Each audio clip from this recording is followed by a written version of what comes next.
Hello, I'm thrilled to be here and join NOMA staff in welcoming you to the exhibition Buddha and Shiva, Lotus and Dragon, Masterworks from the Mr. and Mrs. John D. Rockefeller III collection at Asia Society. My thanks to Susan Taylor and Lisa Rotondo McCord for making the exhibition possible at NOMA and inviting me to speak. John D. Rockefeller III and his wife and partner in collecting, Blanchette Hooker Rockefeller, had a deep reverence for Asian cultures. Where did that feeling come from? Why did they decide to build a collection of Asian art? And how do the works in this exhibition evoke the respect and reverence the Rockefellers wanted to share with the American people? John D. Rockefeller III and his wife and partner in collecting, Blanchette Hooker Rockefeller, held a deep reverence for Asian cultures. In 1974, JDR III announced his plan to gift the Mr. and Mrs. John D. Rockefeller III collection of Asian art to Asia Society in New York, an organization he had founded in 1956. He stated, "My own experience tells me that anyone who becomes acquainted with the arts and cultures of Asia acquires a greatly augmented sense of appreciation and respect for its peoples. We hope that the collection integrated into Asia Society's programs can instill in American relations, Asian American relations, and an added sense of importance and opportunity." JDR III unexpectedly died in 1978, but his wife and partner, Blanchette Hooker Rockefeller, saw the realization of their vision in a new Asia Society building with beautiful galleries for display of their collection of Asian art, the one that now stands at Park Avenue and 70th Street in New York. And you can see Blanchette at the groundbreaking ceremony for the building on the left and the Asia Society building today. Who were JDR III and Blanchette Hooker Rockefeller? JDR III was a son of wealthy philanthropists and art collectors. His father, John D. Rockefeller Jr., was a son of the founder of the Standard Oil Company. Jr. famously wrote to his father in 1915 requesting a loan of $1 million to buy Ming and Qing dynasty Chinese porcelains from the J.P. Morgan's collection. And those porcelains were his great love and obsession. JDR III's mother, Abby, was the fourth child of Abby Pierce Chapman and Nelson Wilmarth Aldrich. Her father served in the Rhode Island State House of Representatives and as a U.S. Senator. Abby played an integral role in the realization of the founding of the Museum of Modern Art, or MoMA, and she gave works of art to MoMA, as well as other museums, including the Metropolitan Museum of Art, Cloisters, and the Rhode Island School of Design. Now, imagine JDR III's childhood. His homes were rich with the architecture and art, and even some of the smells of Asia. Here on the screen, you can see the Meiji period tea house that formerly stood in the family home in Cantico Hills. Here it is in the 1920s. And on the right-hand side is one of the entryways into the Abby Aldrich Rockefeller garden in Mount Desert Island, Maine, which is where the family summered. They had this garden designed, and this section here you can see has a wall that is actually covered with those imperial yellow tiles from the Forbidden City in Beijing. And of course, the home was filled, all their homes were filled with Kangxi porcelains and other Qing and Ming porcelains from Junior's collection. And you can see a picture here of one of the pieces that's now in the Metropolitan Museum of Art, and a picture of Abby with her son David with porcelains around them. And David is even sitting on a porcelain stool.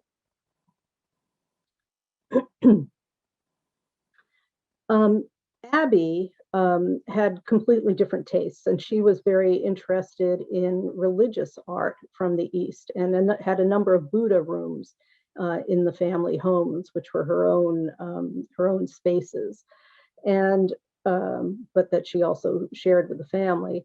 And here is an image on the right of one of them, and also an image from her collection that she gave to the Metropolitan Museum of Art on the left-hand side. She purchased through dealers of Asian art like Yamanaka Sadajiro, but her intrepid sister Lucy Aldrich also helped her a great deal with her collecting. Lucy traveled to Asia several times, and when abroad, she would buy Japanese textiles, prints, and other works for her sister. In 1923, when JDR III was in his late teens, Lucy Aldrich was traveling in China on a train that was stopped by armed bandits, and she was captured and held for 2 days before her release.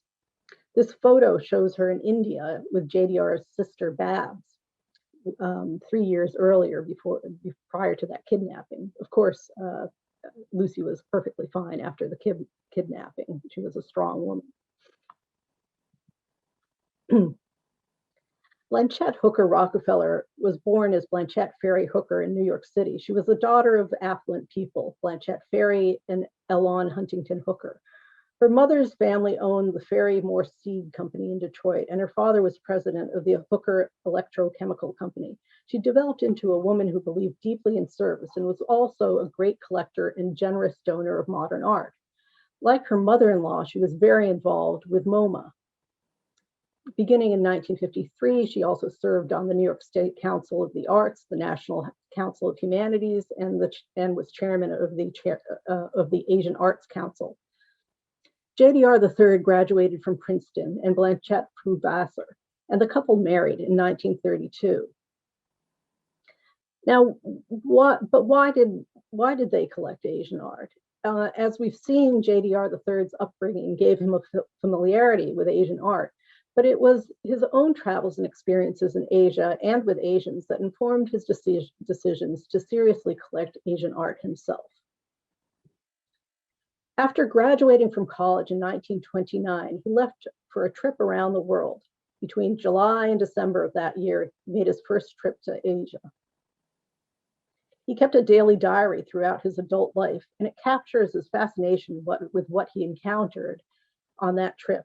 And yet, he does not express any personal interest in collecting in his diaries at that time. In less than a decade, the world was at war, and in 1938, JDR III joined the Navy as a lieutenant commander in the Office of the Chief of Naval Operations. It was only after his release from active duty in 1945 that JDR III once again found himself in East Asia. His role was as cultural consultant to John Foster Dulles, who dates from 1888 to 1959, who served as the special representative for Harry S. Truman during the Japanese peace treaty negotiations. JDR III then became part of an interagency task force dedicated to formulating U.S. post-war policy for Japan. And it was during this period that he and Blanchette formed a deeper knowledge of Japan and its ancient past. Japan became a second home to the couple. Not surprisingly, it was also in the late 1940s that JDR III and Blanchette began to wade into the world of collecting. Asian art is mentioned in his diaries and correspondence, and there's documentation of the reception of gifts of Asian art. And they certainly purchased works of art from time to time while traveling. With his interest in cultural affairs, JDR III put his deep connections and diplomatic skill to use as a proponent of the first major exhibition of Japanese art to travel from Japan to the United States, the 1953 International Loan Exhibition, Art Treasures from Japan. The show, organized under the auspices of the Commission for the Protection of Cultural Properties, toured to the National Gallery of Art in Washington, D.C., the Metropolitan Museum of Art in New York, the Seattle Art Museum, the Art Institute of Chicago, and the Museum of Fine Arts, Boston. 420,000 viewers attended the exhibition in the United States. For JDR III, the power of cultural diplomacy was proved. Americans were learning to see beyond the context of the horrors of World War II when they thought about the Japanese people and Japanese culture. This was a watershed moment for the Rockefellers. In the 1950s, JDR III and Blanchette became serious collectors of Asian antiquities, seeking out expert advice about works they had acquired or were considering for their collection. They were part of a new generation of collectors, some of whom had lived and worked in Asia during and after the war. Throughout the 50s and 60s, JDR III, usually accompanied by Blanchette and sometimes by the couple's children, Jay, Hope, Sandra, and Elida, made nearly annual trips to Asia, at first with what JDR III described as, quote, a more general sightseeing or general information contact approach. Their travels took them through 20 East Asian, South Asian, and Southeast Asian countries. Their itinerary included visits to archaeological sites, architectural treasures, museums, and private collections. In this photograph, we see the couple with their son Jay, who was to become Senator Rockefeller, partaking in the practice of Japanese tea in the home of the Japanese Prime Minister during one of their visits to Japan. Japan remained their most regular stop into the 1970s. It had become not only a place with close personal ties, it was also the home base of art dealers they knew well and trusted. And during these decades, the time spent with Japanese collectors whose private museums, which sometimes included extensive teaware displays, was critical to the formation of the Mr. and Mrs. John D. Rockefeller III collection of Asian art. The Rockefellers ramped up their collecting practice for Asian art to an even higher level when, in 1963, they hired the specialist Sherman Lee to be their advisor. Even prior to employing Lee, he had helped steer the Rockefellers in the right direction, introducing them to major dealers and informing them of important pieces that were available, and helping them hone a collecting philosophy. Lee is deservedly credited with assisting the couple to ultimately assemble one of the most spectacular private collections of Asian art in the United States.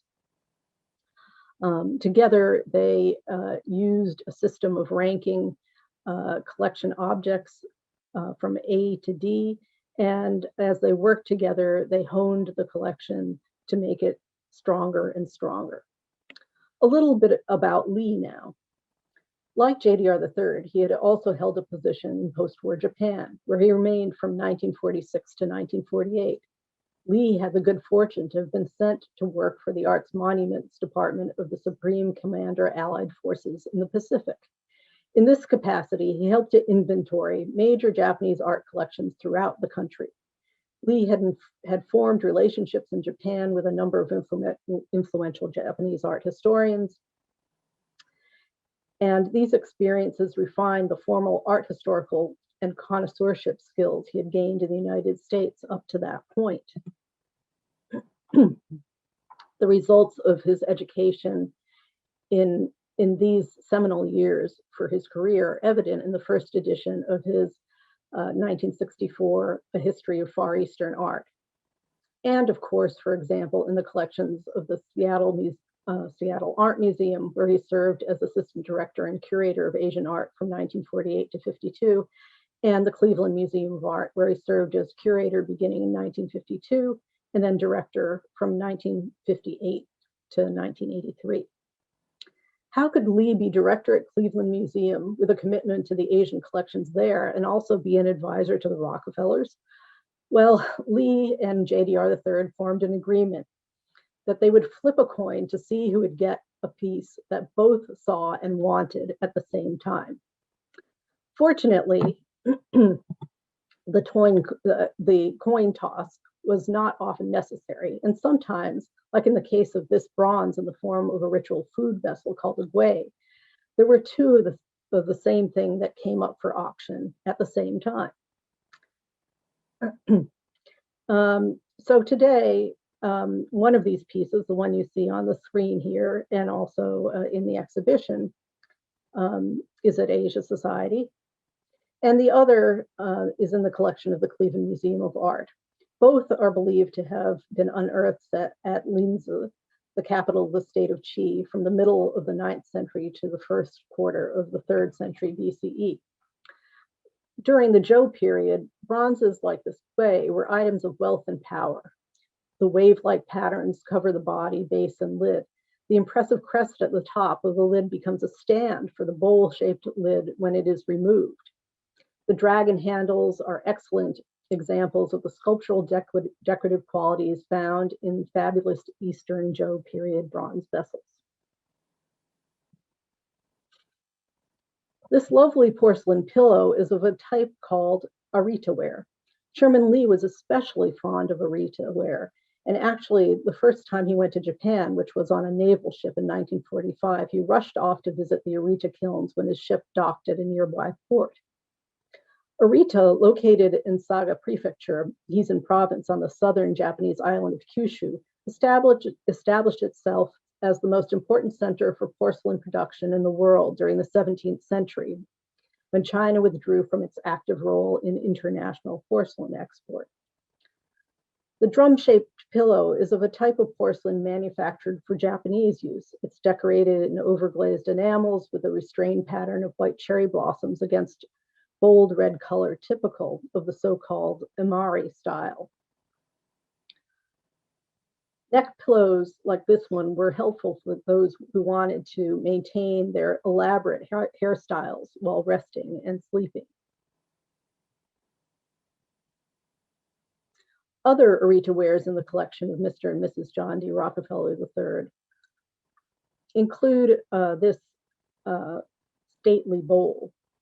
Arita potters at the Kaikamon workshop, one of several leading manufacturers in northern Kyushu, catering to international demands for porcelain, produced this impressive vessel.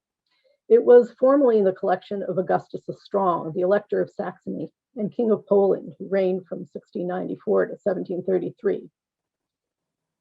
He played an instrumental role in setting up the Meissen factory outside of Dresden that produced the first porcelain in Europe. The custom-made gilt bronze mounts, probably manufactured in Germany, attest to how highly Asian porcelain was treasured by Augustus the Strong and Westerners in general at this time. And you can see it's really painted with beautiful detail inside of the bowl, and also with floral sprays on the exterior.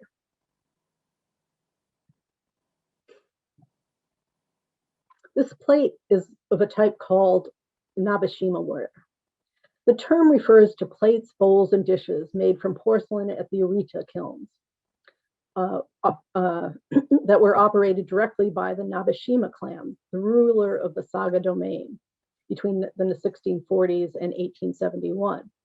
Both decorative and functional, this refined Japanese porcelain was created exclusively for the shogunal families, feudal lords, and nobility. Nabeshima ware was uniquely Japanese in design, and as we see on this example, they often feature motifs found in nature and in Japanese textiles, and these are presented in asymmetrical compositions, as you see here. In this case, the combination of blossoming cherry trees and curtains may refer to the creation of a private picnic space with curtains for enjoying food in natural surroundings. The underglaze blue, iron brown, and green glazes each melt at different temperatures and therefore require separate firings. There are also some really wonderful Japanese tea wares in the Rockefeller collection. This square dish, possibly used for serving grilled fish, is an example of Mino ware. This ware is one of several kinds of ceramic used for serving food in association with the practice of Japanese tea, known as chanoyu. In the late 16th and early 17th centuries, a type of ware called oribe evolved at the Mino kilns in Gifu Prefecture.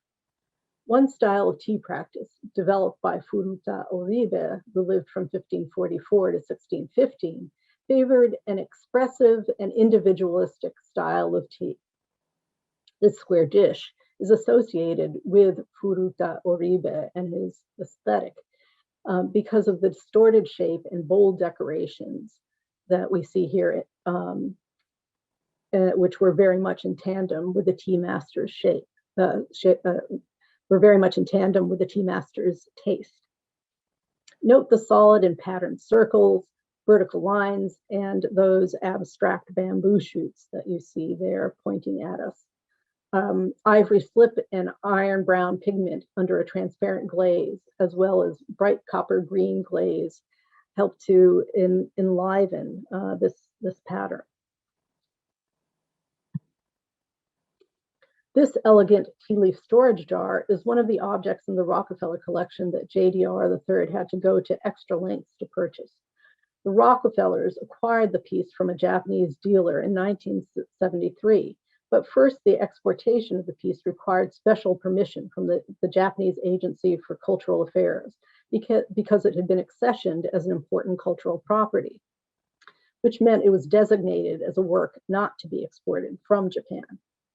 However, JDR III was able to convince the agency of the importance for the American public to have access to a first-class Japanese ceramic here in America, and ultimately the export papers were granted. The jar is a star among those created by the Kyoto potter, Nonamura Ninsei, who was active from 1646 to 77. He was closely associated with a renowned tea master, Kawamori Sowa, who lived from 1585 to 1656. You can see how much the design of this jar differs from the Oribe-ware dish we just looked at. And in fact, Ninsei's sophisticated ceramics express perfectly a different kind of tea aesthetic, one of refined beauty, or kire, that Kawamori Sowa strived to include in his tea ceremonies. The minor birds stand on the ground, fly, and fight in the air. In addition to the overglazed enamels, Ninsei used silver, now tarnished, to add glimmer to the bird wings. A spot of gold shivers on part of the landscape, next to the tail of the bird on the ground, as you see here. And you can see how dynamic the imagery is on this as you go around the jar, the imagery on the jar.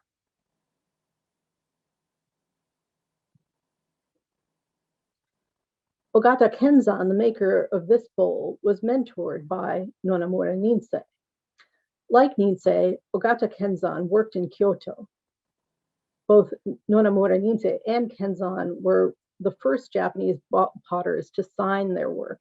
And here you can see Kenzan's signature on the bottom of the piece.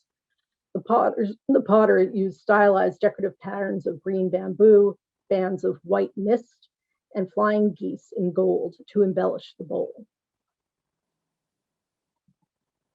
Now let's look at a few Chinese works in the Mr. and Mrs. John D. Rockefeller III collection. The Chinese communist leaders had put a stop to trade of Chinese artworks in 1949, and then the American government also blocked the import of goods of Chinese origins, including art, as an economic measure during the Korean War from 1950 to 53. So JDR III and Blanchette Hooker Rockefeller mainly focused on collecting works that were in European and US collections prior to these embargoes. These are two of the works in the exhibition they were able to acquire that date to the Tang period, which is celebrated as the great age of cosmopolitanism in China. Trade across land routes as well as the sea were active, and China's capitals and trade cities were bustling with multi-ethnic and religious short-term and long-term residents. Both of these works attest to that cosmopolitanism. The Court Lady on the right is a clay sculpture made to accompany the deceased in a tomb. She is dressed in a style of the late 7th century with a high-waisted dress. The figure likely would have been part of a group of musical entertainers. She is seated, captured holding her symbols in the midst of her performance.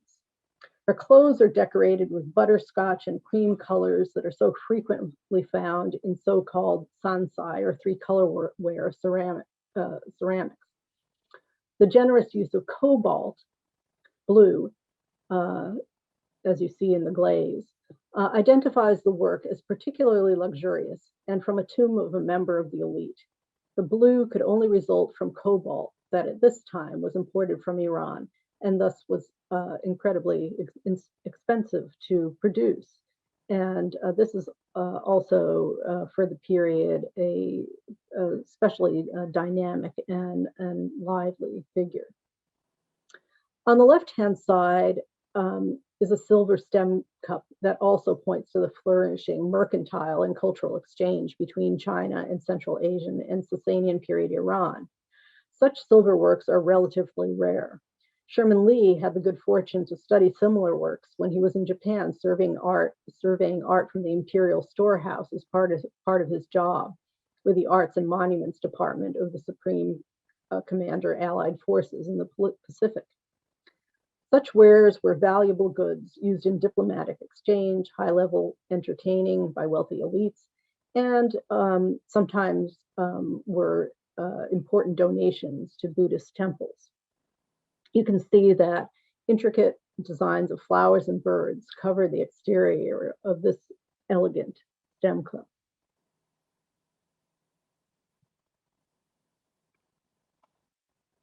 The Song dynasty is considered one of the high points of ceramic production in China, and this spectacular Song bottle is of a kind of ware called Suzhou, after one of the areas that these high-fired ceramics were created in, the prefecture in Hebei province.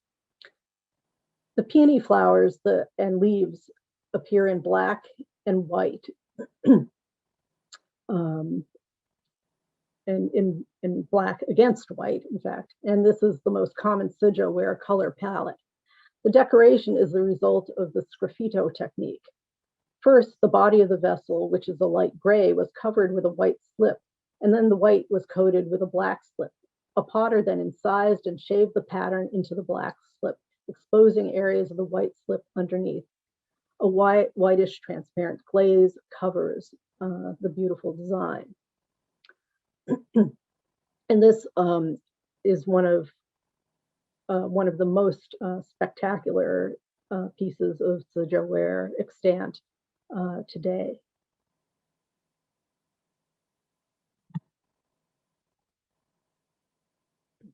The dark color of the oil spot glaze coating this northern Song period brush washer comes from the iron in the glaze. The silvery speckles are a result of excess iron rising to the surface while the glaze was boiling in the kiln. Ceramics from the Jian kilns in southeast China produced high-fired, iron-rich glazed ceramics with this effect, and it's possible that their popularity inspired northern potters to create similar wares.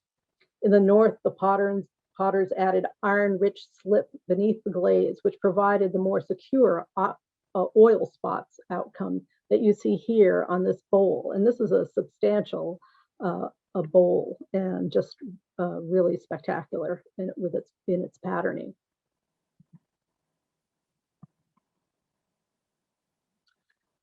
This impressive mid-14th century platter found its way to the Indian Mughal court by the mid-17th century. A Persian inscription engraved on the outside of the foot ring cites the name of the emperor Shah Jahan, who reigned from 1627 to 58. And there's a date corresponding to 1652 or 1653 in the Western calendar in the inscription as well. You can see that inscription enlarged here on your left. Shah Jahan was a great patron of the arts and great collector. And the inscription suggests that he took special pride in owning this piece of Chinese blue and white porcelain. The Yuan period, when the vessel was produced, was an important one for the development of porcelain decorated with cobalt blue under a clear glaze. China had been active in maritime trade for centuries, but a new spike in ceramics export to the Middle East occurred during the Yuan period and into the early Ming dynasty, The size of this pattern, the size of this platter, suggests that it was created for an overseas market that dined off large communal plates. Messages of good fortune and blessings are conveyed by the mythical Chinese qilin, the unicorn-like creature at the center, surrounded by bamboo, morning glories, plantains, and melons in just a lovely and spirited painted pattern.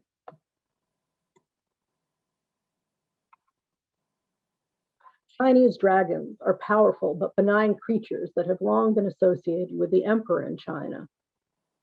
These two, there's a dragon on each side of the vessel, stretch powerfully against a backdrop of floating, scrolling vines of lotus. The presence of the dragons on this flask is significant because we know that during the Ming period, objects with 3 or 4 clawed dragons functioned at court both as gifts from the emperor to his attendants and to foreign rulers and dignitaries. And as you can see, this is a 3-clawed dragon. Both are 3-clawed dragons. The flask has all the hallmarks of 14th and 15th century underglazed blue and white porcelains. Almost black spots where the cobalt has, quote, heaped and gathered, unquote, and a slightly blue tinted clear glaze that when carefully looked at shows the subtle pockmarked orange peel quality that is the result of the marks left by tiny bubbles bursting during the firing process at high temperature are all important elements of this magnificent and very large piece. Among the most prized Changhua era porcelains are delicate, small, thinly potted wine cups like this one on the right, decorated with a combination of underglazed cobalt blue enamels. This one has a pattern of dragons in floral medallions and floating flowers. The pattern has been painted not only in underglazed cobalt blue, but then overglazed color has been applied where areas have been left to fill in with additional colors over this pattern, and you can see this very clearly in this enlarged detail. This technique required that the additional colors were fixed at a low temperature firing that took place after the original firing with the cobalt blue. The technique, which may be translated as joined colors, first emerged during the Xuande era, but was perfected during the Changhua era when this cup was made.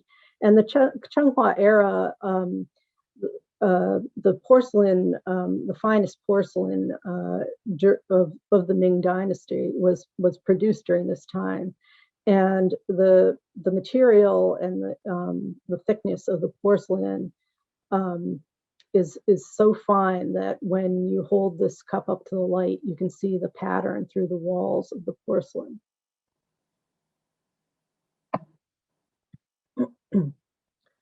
This Yongjin era dish is painted on both front and back with a design of peach tree branches bearing blossoms and 8 fully formed fruit, as well as 5 bats. These elements are filled with messages for good fortune. The sophisticated, opaque, overglazed enamel colors used in this design include pale shades of green and pink, very subtle variations of these shades, which is a hallmark of this era. The pink comes from colloidal gold in a high lead enamel base, and many scholars believe that the technology used to produce it came from the West, where it was used earlier to produce pink enamels on metal objects. But we also know that Chinese craftspeople and Western Jesuit specialists worked together in the imperial workshops during the Yongjin era and were busy formulating new kinds of technology. So this may be a technology that involved not only Western, but also Eastern adaptations.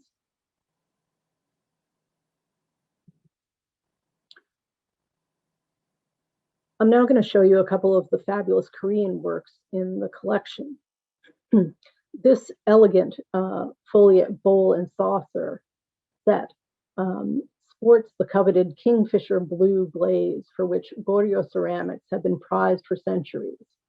The color is the result of the presence of iron oxide in the glaze, high-fired in a reducing or a deoxidizing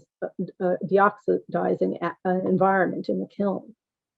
The 12th century Chinese elites who encountered these Korean wares were, as we are still today, dazzled by the beauty of the color. One of them, author Taiping Laoren, designated the glaze as, quote, first under heaven, unquote. And he said, quote, although potters of other areas imitate them, none of them can achieve the same qualities, unquote. There are two of these from this set that are on view in the exhibition, and not only is the glaze incredibly beautiful, but also these lotus-shaped forms of the saucer and bowls are just breathtaking. During Korea's Joseon dynasty from 1392 to 1910, as taste shifted in tandem with the rise of Confucianism, underglazed blue porcelains became very popular among royalty and Confucian elites. This charmingly decorated example features symbols of longevity, including pine tree, crane, and longevity-inducing fungus, and the moon. The combination on a Korean porcelain that is underglazed blue and a storage jar is very rare, and in fact, no other examples of the type are known. So this is a large and really beautifully painted example, and the quality of the blue and white painting has a kind of playfulness that is really indicative of Korean taste.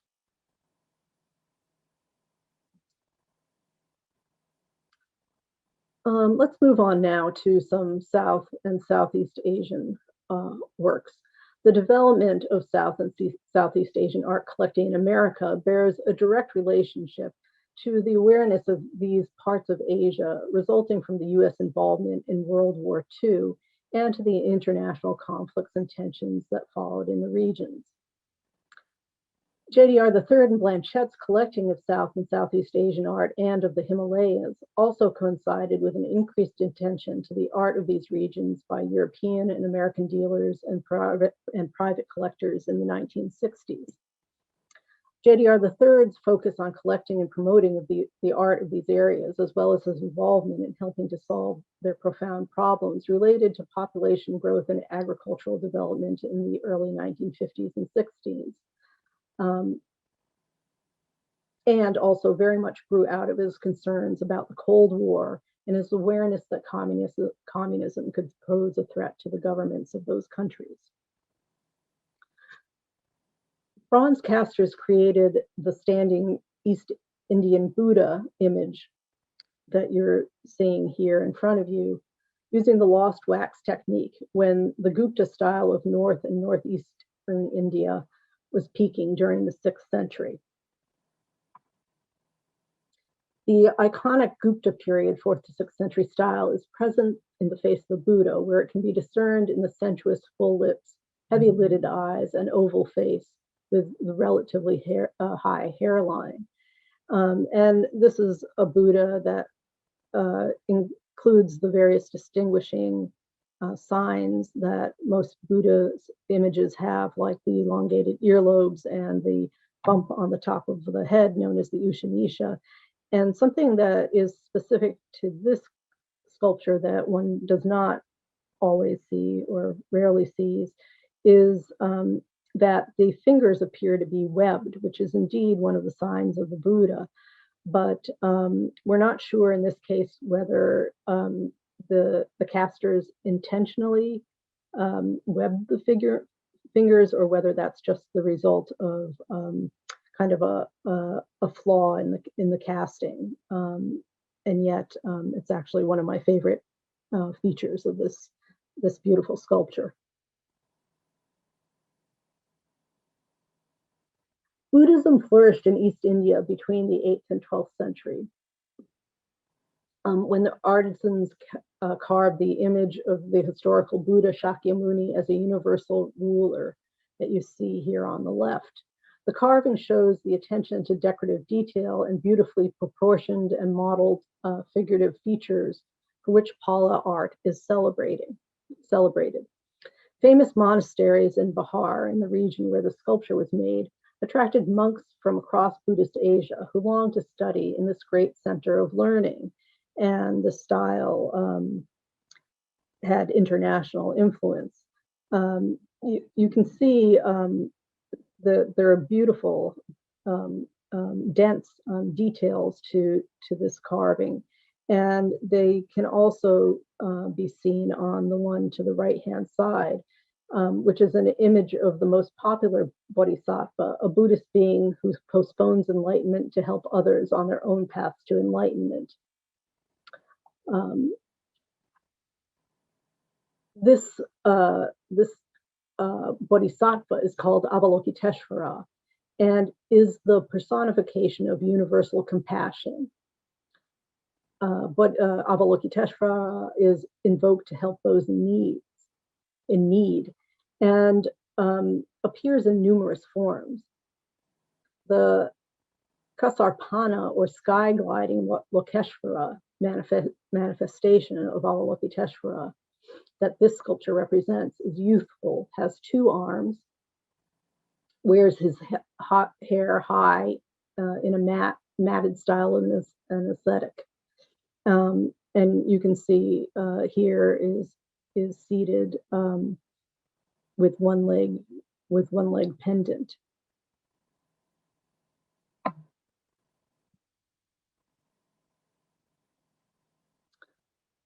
This magnificent icon is of the Hindu god Shiva, who performs the dance of bliss.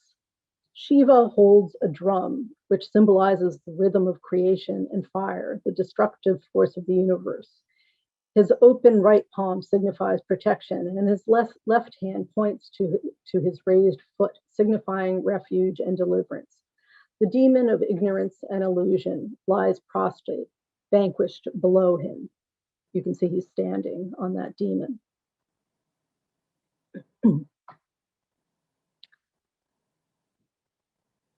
This figure is an example of these beautiful solid cast Chola period bronzes that are in fact considered masterworks of bronze casting globally. These are among the most sophisticated and beautiful bronze works cast ever in the entire world.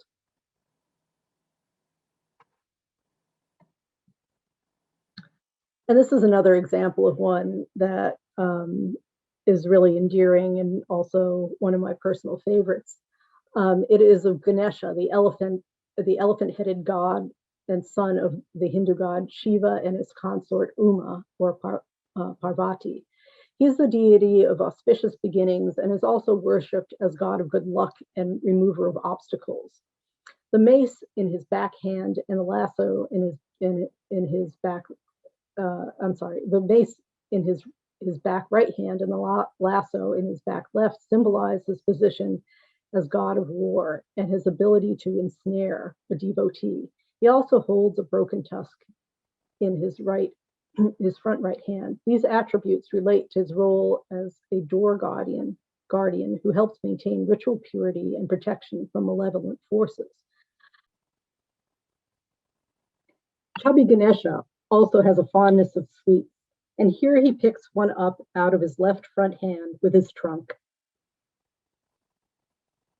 And I should add here that Chola bronzes are so beautifully cast in 3 dimensions that I highly encourage you, when you see this in real life, that you make sure that you look at them from all possible angles, because they are just exquisite in the way that they are cast and the way that the physical bodies are rendered, or the sense of physical bodies are rendered.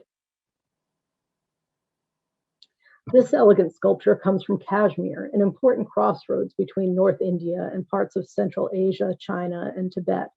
It was created during the second quarter of the Karakota dynasty when the empire expanded and there was a surge in production of architecture, sculpture, and painting. The Buddha's broad, almond-shaped eyes are typical of the region. He wears an elaborate beaded 5-point crown, and a 3-pointed cape covers his shoulders and chest. The Buddha positions his hands in a gesture of turning the wheel of the law or preaching. This central figure is seated on a lotus pedestal that has emerged from a pond, and an image of the sun and crescent moon tops each stupa, respectively representing wisdom and compassion. And of course, the lotus is a symbol of purity because it emerges from muddy waters, beautiful and pure. The sculpture also has a significant Sanskrit inscription at the bottom of the base that both identifies the donor and the date of the sculpture to the first half of the 8th century. The donor, the Princess Devashri, was likely the daughter of King Nandivik Ramaditya Nandi. So not only is this a beautiful piece, but it is also dated and connected with royalty.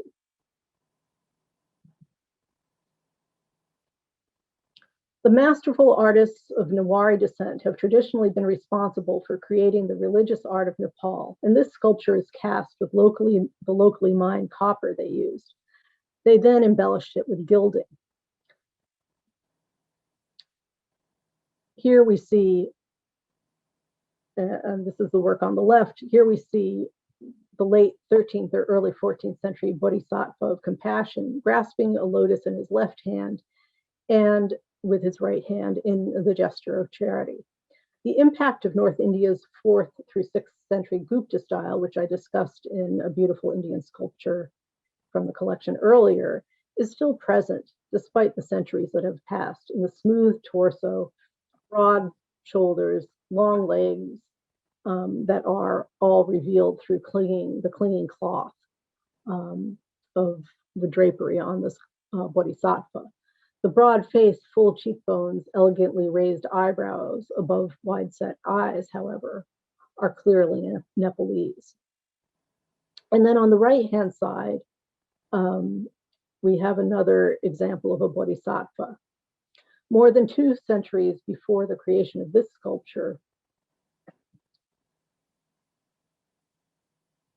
from Western Tibet, Buddhism had become the state religion of Tibet.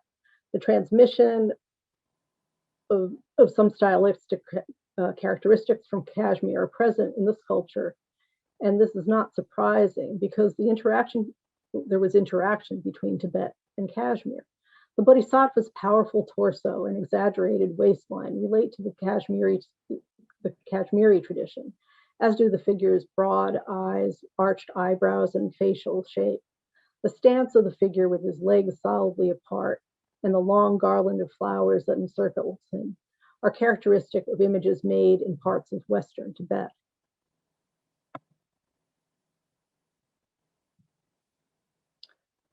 The 11th century in Cambodia, to which this elegant figure dates, was a time of great temple construction.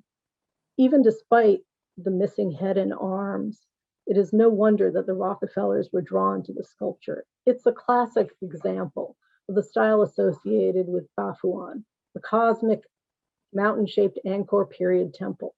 This image seems to be abstract and also to radiate life. Simple lines indicate a sarong wrapped around the figure's lower body and tied at the front of the waist. At her hips, extra cloth falls down the front of the garment, ending in a stylized fishtail.